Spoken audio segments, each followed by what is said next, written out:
Tepat di tempat saya berdiri ini, di depan Gedung Parlemen Senayan, Jakarta pada akhir 2019 yang lalu, ribuan masyarakat dari sejumlah kalangan berkumpul untuk menyuarakan aspirasi dan amarahnya terkait dengan pasal-pasal yang dinilai bermasalah dalam draft rancangan Kitab Undang-Undang Hukum Pidana. Salah satu alasan yang melatar belakangi kemarahan tersebut adalah di mana RKUHP dinilai melenceng dari janji-janji reformasi untuk menjaga kebebasan demokrasi.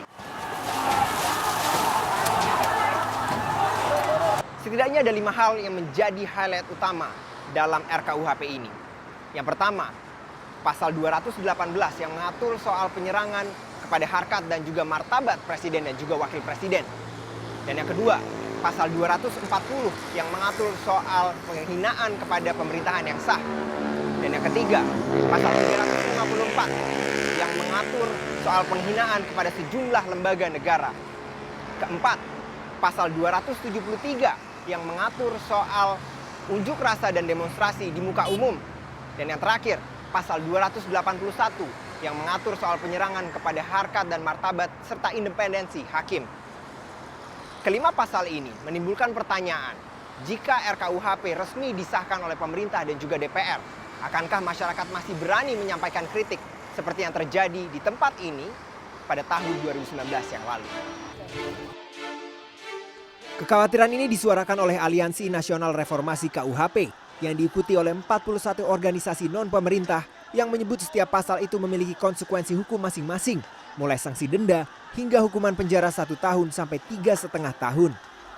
2 dari 5 pasal tersebut memunculkan opini, penyusunan pembaruan hukum pidana tak mampu melepaskan Indonesia dari warisan kolonial, tatkala beberapa pasal yang tadinya tak ada dalam KUHP lama ternyata muncul dalam draft RKUHP yang baru dan cenderung mempersempit ruang gerak masyarakat dalam berekspresi.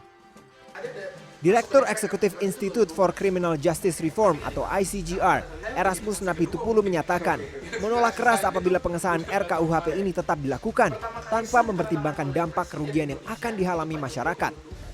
Ia juga mempertanyakan statement Menko Polhukam Mahfud MD yang seakan tak melihat sisi substansi dan partisipasi publik, tetapi hanya berpatokan pada sisi waktu pembuatan RKUHP.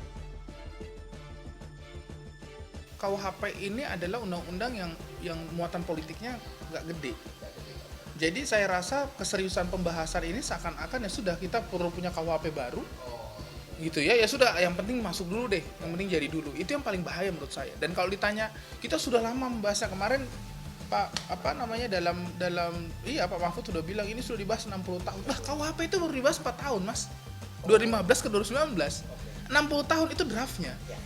Nah, kalau kita mau bahas draftnya nih, Profesor Marjono Reksodiputro almarhum itu adalah mantan ketua tim draft rancangan KUHP yang berhasil menyelesaikan rancangan KUHP pertama kali, Prof. Boy Marjono.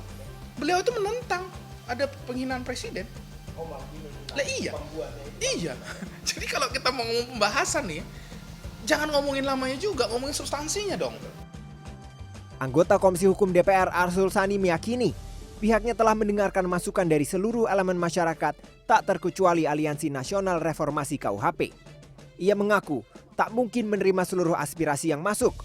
Namun, pihaknya mempertimbangkan tetap memasukkan kelima pasal tersebut dalam RKUHP dengan berupaya mencari jalan tengah dan berpegang pada putusan Mahkamah Konstitusi, salah satunya mengubah pasal penghinaan presiden dari delik biasa menjadi delik aduan. Pasal ini tidak lagi menjadi delik biasa, tapi delik aduan.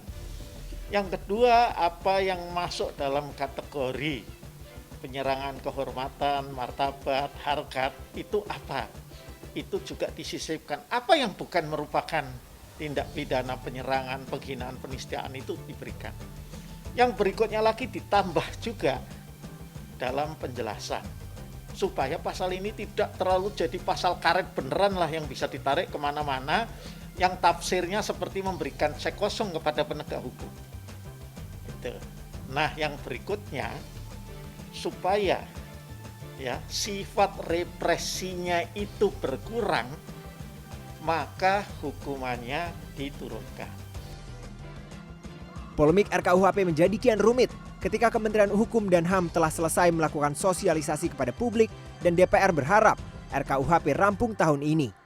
Sementara itu, Pihak Aliansi Nasional Reformasi KUHP menegaskan, jika draft RKUHP tak diperbaiki, bukan tak mungkin gelombang penolakan seperti yang terjadi pada 2019 kembali terjadi. Ausrio Dolu, Yulian Asri, Jakarta.